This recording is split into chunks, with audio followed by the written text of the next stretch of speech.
Hello, and welcome to another episode of Scions of the Southland. As always, I am Akshay Ishwaran, and joining me is a man that loves family vacations, Mr. Jake Grant. How are you today, sir? And actually, where are you reporting in from today? Um, I'm reporting in live from Florida, actually. Not, I don't know. It's weird to be, I guess, not at my house or my apartment for the first time in a year, but I guess that's what we're doing. Hey, we've recorded shows in Florida before. I mean, it was only one, but it was a show. Are we seriously going to bring up the Tampa show again? Because that for all of you out there that remember the 2018 South Florida game. That was probably the most angry I think we've ever recorded this podcast. I mean, it was also our third ever episode, and it dragged on for like a good 2 hours. Oh, it was just us ranting for 2 hours, dude. It Yeah, it was a lot was. more full cast than the product they get today. Yeah, it was a lot less refined. Yeah. As because clearly we run a professional audio outlet here, as I use uh in-ear headphones to record a podcast from my parents' attic. Don't shame in-ear headphones. That's what I use too, and we both have tech degrees, so that's pretty technologically advanced. You know what? I will take it. So, on tonight, today, whenever you listen to this is show. So we're gonna go through some news updates. And then we're gonna do a bit that I have stolen slash borrowed from our dear peers at the Total Soccer Show. Um, a bit on a holiday gift giving, and we'll talk a little bit about that once we get there. But for now, Mr. Grant, do you want to run us through some of the non-rev news items that came across our desks this week? Yes, I believe we're still billing men's basketball as non-rev as a meme. But I'll start Oh, with absolutely. because they were supposed to have a game out in Birmingham against University of Alabama Birmingham Blazers. Um, that game was canceled due to COVID issues. Not great. We hope they're doing all right. As per Twitter, they are practicing again, so that is good. They have two games coming up this week against UNC and Wake. UNC, we beat them on the road last year. It was quite a good game. Beat down. Moses Wright played great. All things we love to see. Um, Hmm. and then Wake, they have first year head coach to replace Danny Manning, I believe. I think it's his first year. Steve Uh, Forbes, right? yeah. We, off the top of my head, I don't have a lot of storylines from them, but it looks like UNC's back playing decent ish. I'm not convinced they're world beaters, but should be two competitive games for the boys this week. Hmm. Um, in addition, we have women's basketball. They had no action due to Christmas break the week before that. They were coming off of COVID, so they're a little rusty. Hopefully, not too rusty because they play one of the best teams on the planet on New Year's Eve at 7 p.m. on your local RSN. North Carolina State is very good. They've already beaten number one at the time, South Carolina, so obviously they can hang with the best. And we're also heading back to Notre Dame. Not sure why we get a second road game against them. That's what it's been in all the schedules I've seen. So go figure. I don't know if that's an Indiana rule, but it seems a little unfair to give Notre Dame however many home games this year. But that's a different segment, I guess. And then of note, the Notre Dame women's basketball game is at 4 next Sunday, and the men's basketball game against Wake is at 6 on Sunday. They are back to back on the ACC network. So if you don't Ooh. park your butt in front of a TV and you're not feeling Week 17 NFL, you have a whole hour, 4 hours plus of alternative Georgia Tech basketball coverage. And quite frankly, that sounds better than watching Week 17 football to me. But that's just my opinion. I mean, if you're a fan of our local football team, professional football team, I might add, anything is better than watching them on a Sunday. I'm sure you enjoy that on a weekly basis. Enjoy Basis. is not the word that I would use whatsoever, actually. Fair enough. All right, let's get into our next little bit. So, like I said, holiday gift giving is the theme. Obviously, recording this 2 days after Christmas. So, belated happy holidays, Merry Christmas to all of you that celebrate. So, here's the central conceit here. The Total Soccer Show does this bit during the opening of the soccer transfer window, which is right around the start of the new year, where they say, if you could give a club any player or any type of player from the transfer window, what would it be? What would you add to the roster so that they can achieve their goals? We have taken that concept and sort of molded it on to Georgia Tech athletics. So here's our question. If you could give an athletic program at Georgia Tech anything, obviously to achieve their goals, what would it be and why would you give it to them? So Jake and I selected three programs each. Did a little bit of pre-work, obviously, professional outlet, to write a little bit about them.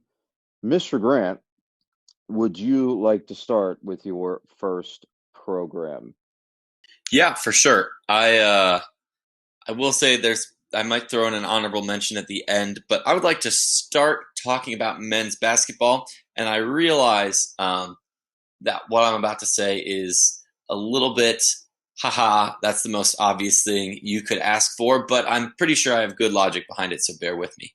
And in that case, you've probably already beaten me there, but I would probably ask for an NCAA tournament appearance this year, in particular, not next year, not 2 years. This, Oh, someone is hedging against my internal monkey's paw suggestion. Good attempt. Good yeah, job. I was going to say I can hear you, doing your classic Akshay voodoo magic. But anyways, I think we all want this, right? That's something the fan base needs. It's something it craves. It means a lot to the fans, but I think in terms of what it means to the team, it's even greater. Not to describe too much to it, but I think it's. We talked so much last week about the playoff begetting recruiting. Begetting playoff, begetting recruiting, and like that's football, and it's obvious not an apples to apples comparison. But Georgia Tech basketball just reeled in probably the best recruiting class of the Josh Pastner era, and I think um, that is a great step. Um, but I think getting us to the tournament now, which is eminently possible by playing a good ACC schedule, um, would help us out even more in that regards because when recruits see stuff like that, it's, oh, hey, Georgia Tech is a destination, they're having success, that's a program I want to join. So I think that would definitely be a thing. Like obviously stuff that would help that out is like the men's basketball locker room, which is still not a super huge priority, it seems. Funding wise, that would get recruits heads too, but I think in terms of what that would do to like fan interest and recruit interest, you can't really beat that. So the obvious answer is probably my slam dunk. You got any thoughts or no? Yeah, so I think you touched on a lot of the recruiting stuff, but also this sort of I don't want to go so far as to say it validates the password tenor, but it also kind of does if they were to make the tournament this year.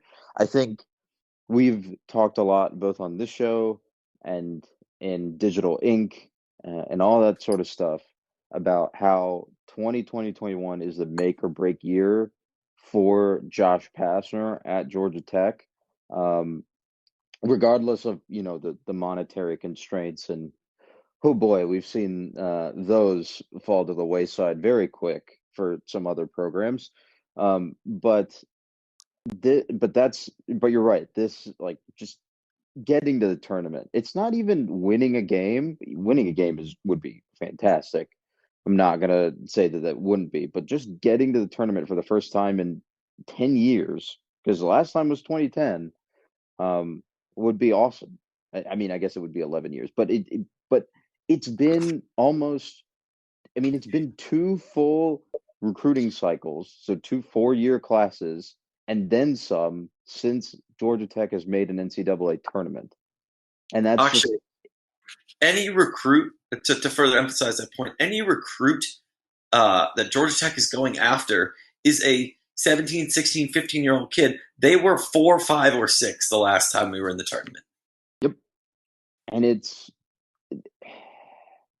okay, well, yeah, it's just I think again, this would validate the Josh Pastner tenure at Georgia Tech, and also you would be able to say unequivocally that his tenure, he has built a functional, a competent, use whatever adjective you want, program at Georgia Tech after sliding into that, you know, struggling to mediocre, but in a massive basketball crazy area, sort of, you know what I'm talking about. Yeah, yeah, As underachieving given its resources program, now it's a competent, it's a growing. You change the narrative on these whole 5 years with that one birth, I think. yep. And I mean, I was delusional enough to think that we had that we had a shot in 2017, but we all know how that worked out. Womp Um, womp. but no, I totally agree. And my case in point on this, in terms of NCAA begets more NCAA success, is exactly what you see when you look at the twin case studies of Loyola and Bradley in the Missouri Valley. And obviously, that's a mid major. Like Georgia Tech recruits itself a lot more than some random Illinois basketball school. It's also very it's a very Jake example. Oh, it absolutely is. I think I have half a dozen family members that went to the school, two schools combined. But you know, you see a team that like they know how to win, but recruits also know who they are. They get the attention, and then they get quality players, and then those players, you know, learn how to win and succeed on a conference and national stage. And Georgia Tech basketball has done that. Like there's a path and a time when Bobby Kremens had us ruling or part of the ruling class of the ACC. And granted, it was a smaller league, but it was still, if not the best, one of the best basketball conferences on the planet. You know, Also, it still had Dean Smith and Coach K. exactly. And Jimmy Valvano and Wake Forest is not a joke of a program. And Virginia, Back in the before times, before Danny Manning et al. yeah, Maryland too. You know, it's haha, Clemson sucks, but everywhere else, top to bottom, ACC has always been quite good, and I think that there's a path for Georgia Tech to be a part of that. So yeah. Okay. All right. Let's go with my first program off the list. I picked women's volleyball, and the gift that I would give them is a spring volleyball schedule. I think it's on the way. The sort of the messaging from the team says that they're preparing for a spring season.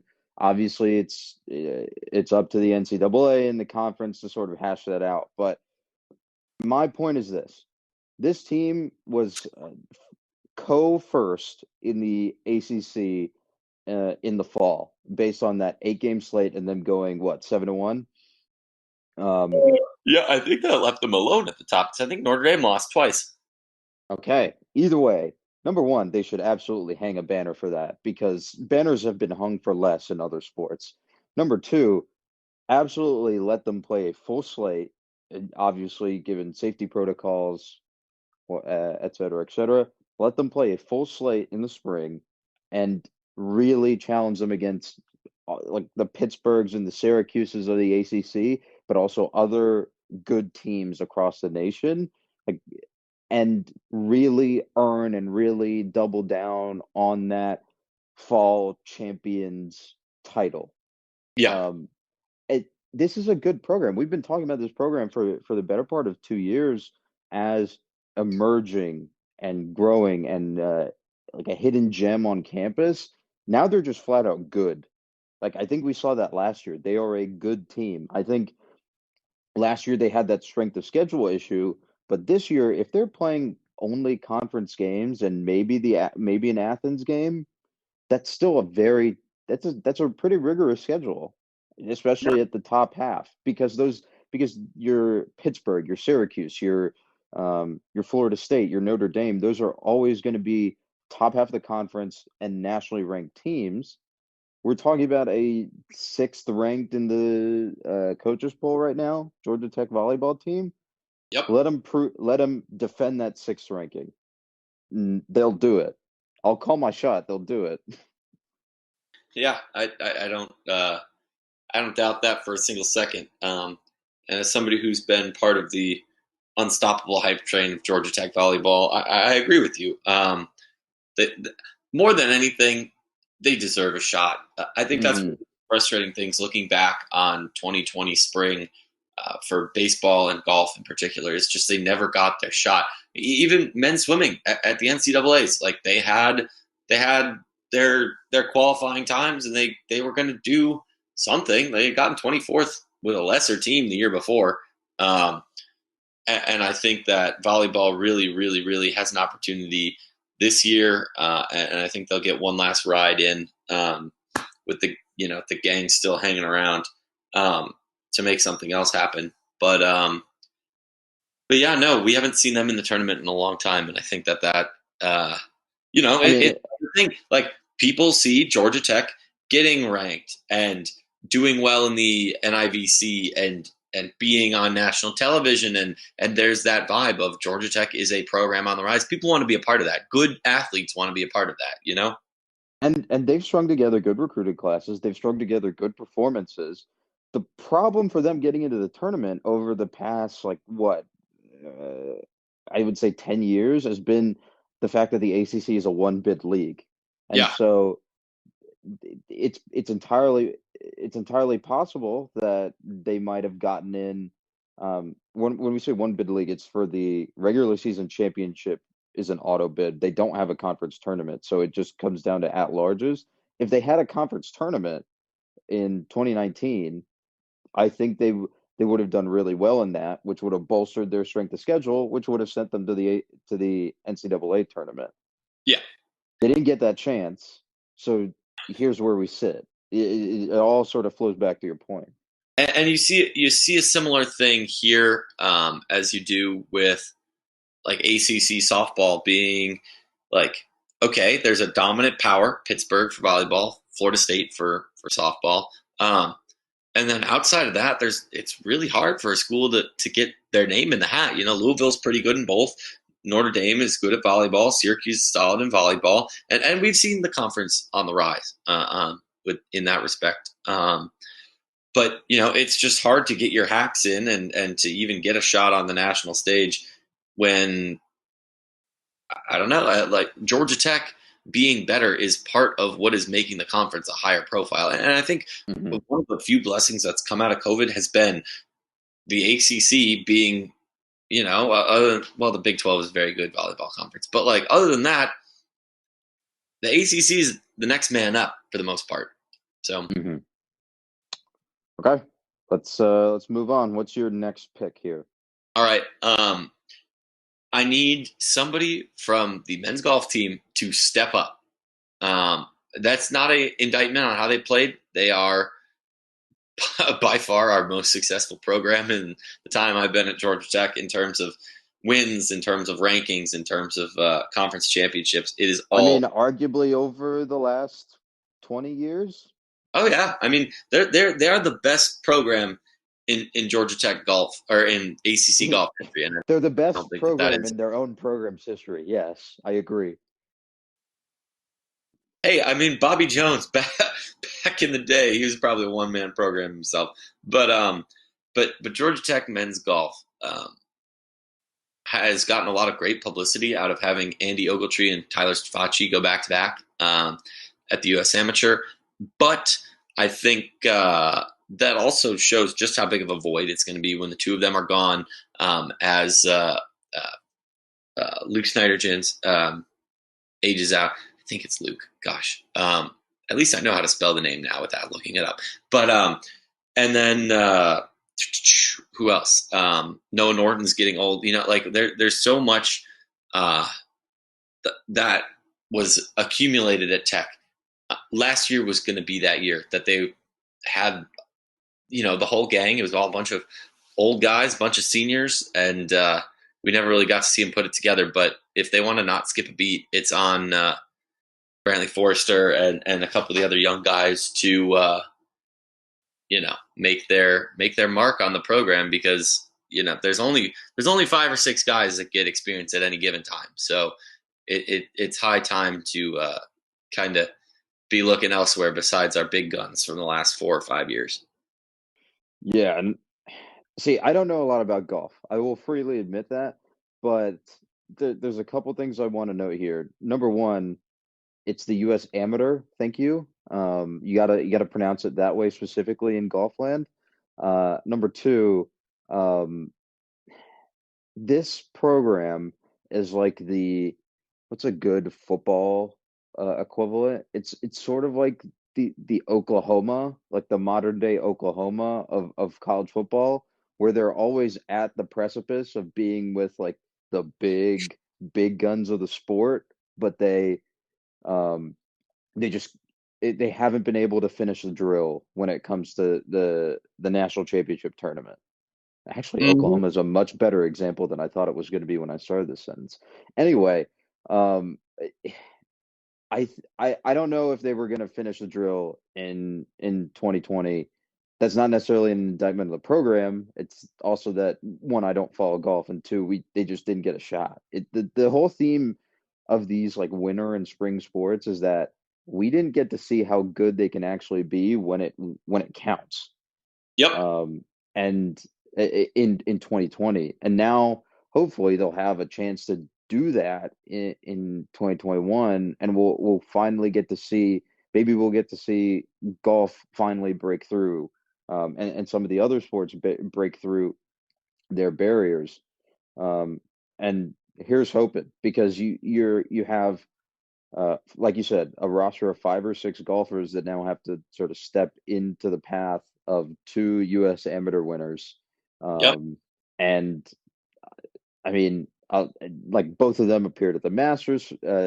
Ogletree was golfing with Tiger during the Masters. Yeah. Obviously, you know, the Masters is kind of the only golf tournament that I watch every year, other than the U.S. Amateur the last 2 years. So I don't know where I'm going with this rant, but they like I agree. I think having someone to step up and be that, and we said this I think before we were recording about another team, but having a top line starter on the team sheet is how I phrased it for them. Having the big name guy that can really go out there and clinch positions in crucial situations, that would be really, really good for this team that has really, really needed that over the last 10 to 15 years in tight situations. Yeah. And I'm looking at the roster now. It's Noah Norton and a couple guys that, like, obviously I've heard of, covering them in writing. But after that, it's a lot of new faces. We got Noah Norton, Connor Howe. You might have heard of. He's been around a while. And Bartley Forrester, who had a great freshman campaign. Andy Mao, I've heard good things about, but it's time for the next man to step up, because you're going to have to. Okay. Speaking of next people to step up, my next choice is women's basketball, where uh, Kiara Fletcher's presence on the team has been sort of replaced by another person to step up.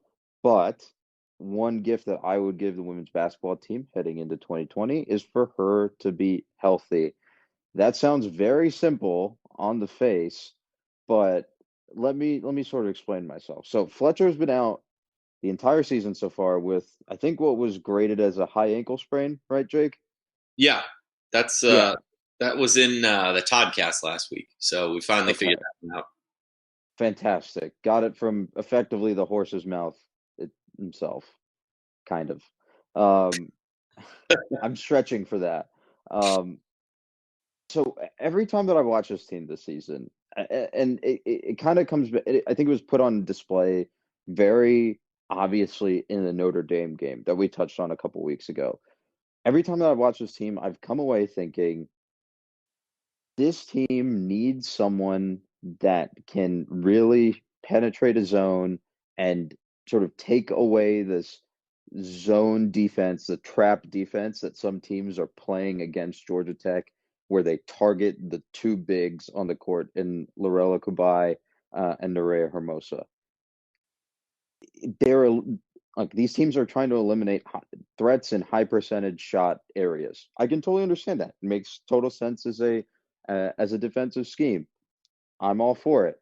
But the problem is without someone like Fletcher, you have Georgia Tech sort of limited to shooting from the perimeter or taking mid-range jumpers, where I think what would be really effective is having someone just go right through the center of the zone, drag defenders towards them, and then pass back out, um, so they can create space.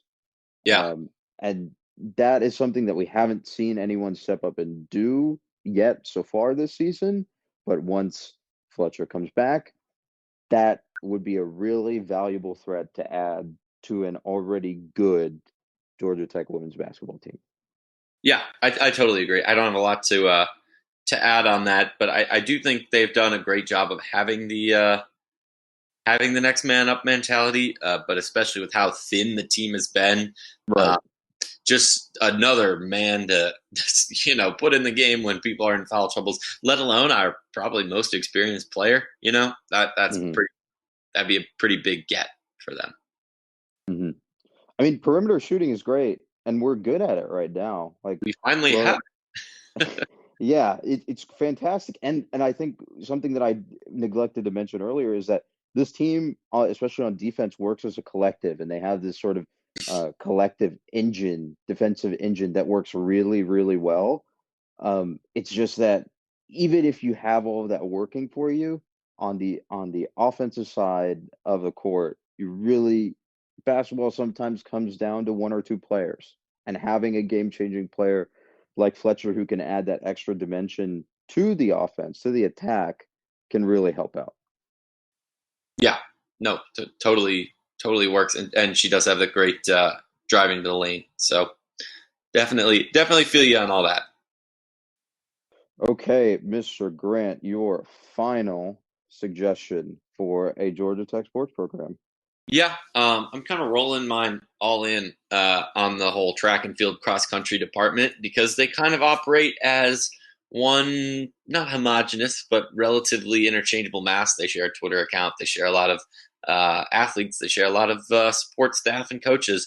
And I think that's something that is probably to its detriment. Obviously, financially, very good. But I just wish that cross country could kind of develop an independent identity from track. It seems like it kind of gets pushed under the rug, at least a little bit. And I think we'd see a little bit more success if it was like, all right, Georgia Tech has a cross country team and a track and field team, kind of hand in hand with that in general.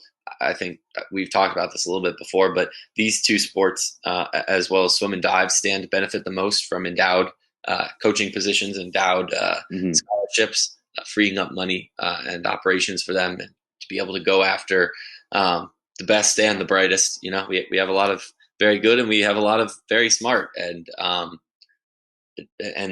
those are sports that have a lot of kids like that. So I think Georgia Tech definitely has an opportunity there, and so yeah, just kind of establishing that the program identity a little bit stronger, and whatchamacallit, More I, identifiable, less abilities in general too. anomalous, So less amalgamous. yeah, I mean, you had to look up that the 16th and 17th programs were actually they count track and field as four sports. So Yeah, I'm not proud of yeah, that, by the way. Thank you for putting me on blast for that.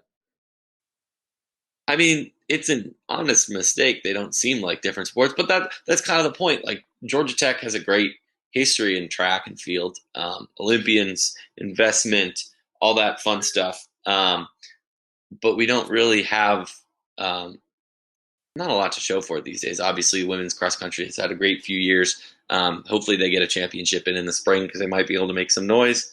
But yeah, no, it'd be great to see a little bit more momentum there. Hmm. And you also have a note here just about the facilities, and I think that goes back into the investment in the program. Right now, I mean, Dean Griffin track is great. It's fine. Um, but maybe you add a locker room out there. You add um or nicer locker rooms than what's behind the TV studios. You add um more grandstands. You add lights so they can do or better lights so that they can do night races. Um, Personally, I wouldn't mind if they added a soccer pitch in the middle of the uh, track, but that's personal preference. But it's increased investment, right? I think it just comes down to let's not only make cross country and track two independent bodies, independent um, what's the word I'm looking for? Independent elements of the program of the Georgia Tech athletics program, but uh, let's invest in them, like you said, especially the endowed scholarships and making sure that we're getting high level talent and we're convincing them to come to Georgia Tech both for their degrees and just for their athletic prowess because all that's cyclical. It's we've been sort of hammering this drum the entire night, it seems like facilities and recruiting begets wins, which are measured, I guess, differently in track and field and cross country and all your time sports, which beget better recruiting and more investment, et cetera, et cetera. But that cycle has to start somewhere. Yeah, for sure. Um, I think one last thing to close it out. You did mention the facilities and things like that. It's been very interesting to watch the old stadium kind of get chipped away more and more, and some of that's with work they did on buyers, and obviously that has been very good to the programs over there. So definitely not a bad thing. Um, but it's just interesting to watch that change, and not that like oh there's nothing to replace it because like obviously there is some, and we have stands and all the stuff up there. But it's definitely I don't know if you're going to put the money into having it. And Clemson kind of made the decision.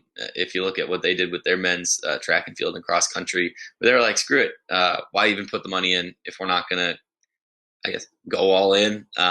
Probably not the exact logic, and still not a move I condone either. But you know, if we're going to have it, we're going to have the. It's good to share resources and stuff like that, but we might as well uh, highlight it. I think is a better way to put it. Hmm. I haven't looked at the projects list in a while, but I feel like there was a track and field improvement, like Yes. a locker room improvement on there for the fundable projects. Yeah, there is. I think Okay, they even released some drawings for it or like tentative stuff. I'm gonna look that up. interesting. Yeah, I have like a vague memory of that, but I wasn't sure. Um, yeah, it definitely appears to be on the hit list for capital improvements. I'm trying to see if we can get any more info. Yeah, a team suite. Maybe Hmm. that maybe that's in the Edge building. I don't know. It says it's at. Oh no, I don't want to email athletics. No, no, no, no, no. Sorry, athletics. I love emailing you, but now is not the time. Let's see. Yeah, it says at Techwood and First. Beckwood and First is That sounds like it's in the middle of like DU, Teak. Uh, yeah, Techwood and First is the baseball stadium intersection. That's Russ Chandler's intersection. that's Fowler and First. But no, no, Oh, okay, I tried. Techwood's more like the KA corner. But it also says the O'Keefe project is at Techwood and First. So maybe it's just not accurate. Interesting. Yeah, that O'Keefe project is interesting. I think we'll put it at that. It's interesting. I mean, we could talk about that one for probably another 15 minutes here. I don't know if that's in the schedule, but Not today. Not today. fair enough. We have a long football off season to cover a variety of topics. For sure. All All right. right. You have one more, don't you? Yes, I do, and this one is the most fun one. I am going to be talking about football. So the one gift that I would give Georgia Tech football heading into 2021 is a defensive line. Um, this How sounds generous. mean, and I don't know how I feel about putting it out there, but here it is.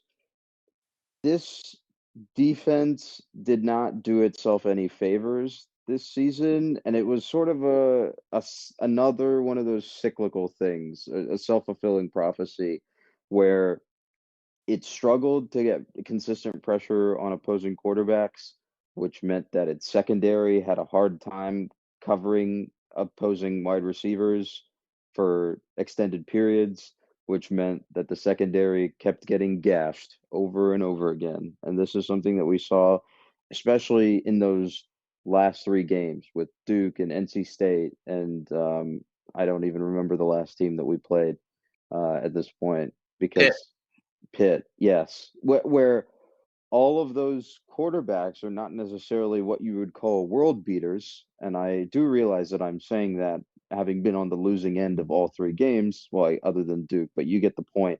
On the other end of career days by all three of those quarterbacks, but there's a reason for that. It's not necessarily that their offensive line's protected well, which I mean it's that's part and parcel of it, but Georgia Tech was not able to get consistent pressure on any of those three quarterbacks. They had all day and night to throw in the pocket. They were able to consistently find open receivers that, in many cases, that were ad-libbing on their routes. They were just running around Yep. trying to get open, and it happened again and again. Uh, I remember when I was live tweeting some of these games, I was like, "Stop me if you've heard this before." But Duke quarterback Chase Bryce finds receiver on comeback route for first down, and it happened in every game. Well, So the helpful difference in the Duke game was just that Chase Bryce was not very good. I mean that with all due respect. But Chase compared Bryce, to now noted State and Appalachian State Pittsburgh, he did starting not see the quarterback, by the same way. kind of success. So it it's just that like Chase Bryce was not, like you said, Chase Bryce was not able to make full or take a full advantage of that. But Bailey Hockman and Kenny Pickett, especially Kenny Pickett, were able to pick on a tired like secondary that had been running around the entire game trying to scramble to defend. And like part of that comes down to secondary scheme. I know that the type of defense that we play, the type of coverage that we play takes a little bit of time to learn, and also these guys didn't get it in a full off season. But at the same time, like some of it just comes down to you need to get to the quarterback faster. And I've watched enough Atlanta Falcons football seasons to be able to identify that this is a problem. yeah, I mean that's on you for paying attention to them. But yeah, no, I agree. I agree. Um, I think, and I don't think that's too much to ask either. One of It's the not, and I think help is on the way too. Yeah, and that's a good thing too. Like you said at the beginning, we try and tried to hone in, I guess, on things that were pretty realistic. I think this one, um, especially for the bright spots we do have and the reinforcements that are coming in behind them, I'm not going to say it's the most doable. Volleyball is going to get a spring schedule. That is It's inherently doable. happening. It's just At not some point, released. Kira Fletcher is going to get healthy. But of all the ones on this, I think that is implicitly something that is possible. So, You're setting the bar very low. I mean, that makes it a good thing to close this out on. Okay. All right. Sure. Sure. All right. You said you had one honorable mention. Yeah, I do have one honorable mention, baseball, and that is just for them to have a season because I think that was something we pretty Yes. much universally agree as a fan base. That was the biggest shame from this whole, you know, loss for these Pandemic. athletes. It's coming. 50 game slate coming, starting with Eastern Kentucky, February Valentine's Day weekend. So yeah, circle that on your calendars because it's going to happen.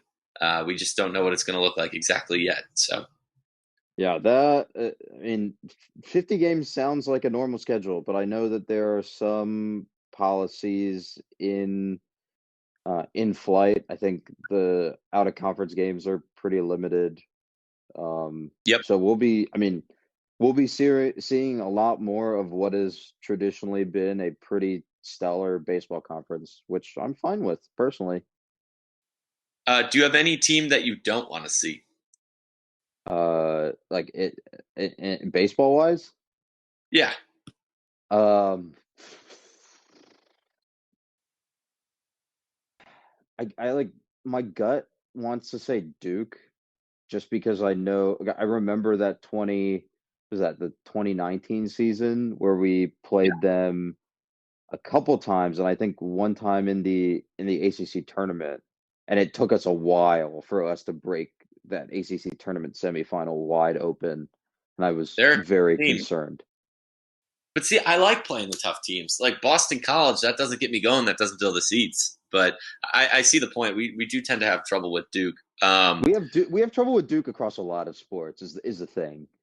But everybody pencils them in as an auto win. But Oh, you know, shade.